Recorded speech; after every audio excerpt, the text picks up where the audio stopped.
I started rowing when I was in year 8 at school, my first year of high school, and then got talent identified when I was in year 10 for my height and build. And then in 2009 I was on my first junior team when I was in year 12, and then I got picked up by the QAS and found to come and train over here, and I've trained here since 2009.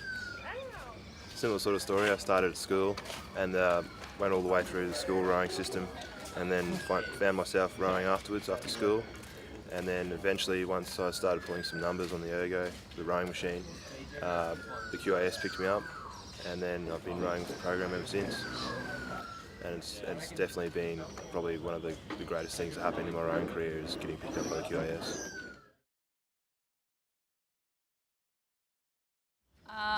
They are quite tough, but you kind of just get used to them. They're a massive part of the training method that we use, and massive modality that we use every week, so you just have to deal with it and get on with that.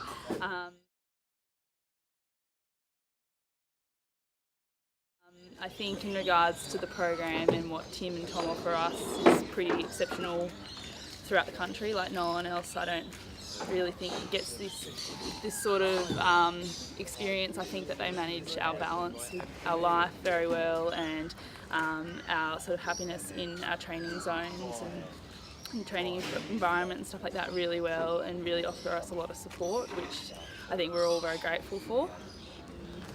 You know, I think I've trained in a few different training locations like Victoria and Tasmania and New South Wales, and I definitely think we've got one of the best programs going in terms of facilities and training program, and especially in coaches.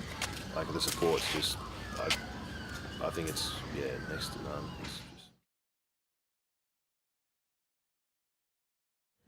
We both had to slip Timbo a bit of money.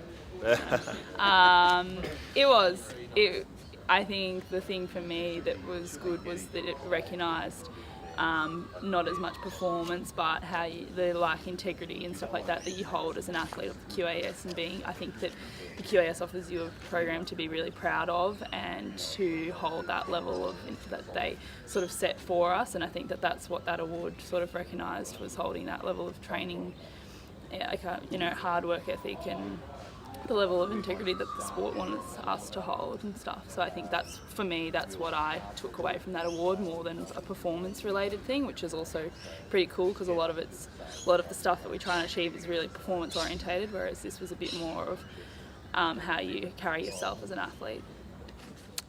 Yep, I'd have to agree. Man of many words. Oh, well, you just nailed it all. Nailed it.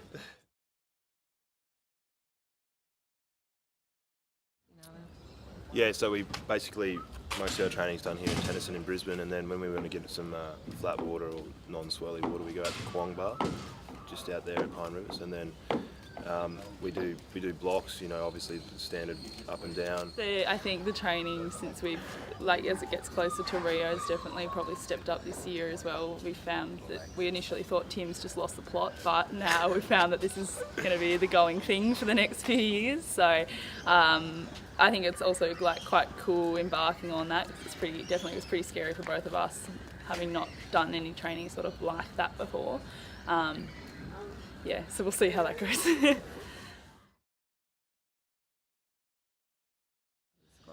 Probably getting to go to the coffee shop after every row is pretty good. And we've just taken on some new young boys, like probably about 8 or so of the young guys that were sort of picked up after their first junior year last year, but they've actually sort of filled a bit of the gap, and we all get on really well and have a lot of fun with it and stuff like that, and I think that keeps it really lively and really interesting and keeps everyone really enthusiastic as well.